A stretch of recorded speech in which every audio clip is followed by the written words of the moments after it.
الرايد وهو ماشي.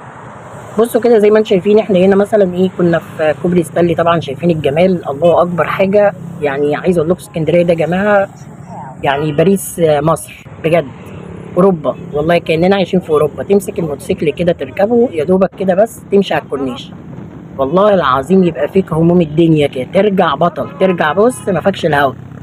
المهم نتكلم بقى ايه على زي ما كنا يعني بفهمكم بقى الوظائف بتاعت الناس في الفورميشن.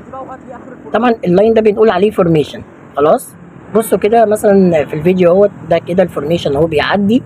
تمام، بيبقى دايما جنب الفورميشن ووراه في بقى اللي هي عناصر التأمين. تمام، اللي احنا قلنا اسمائهم قبل كده، اللي هو السويبر والبلوكر. تمام، ده غير طبعا بقى بيبقى فيه زي كشاف الطريق وهكذا. هنا كنا داخلين على الموقف الجديد. طبعا احنا بقى بنفرجكم اسكندريه بالموتوسيكلات بقى، يعني قلنا ناخد لفه كده حوالين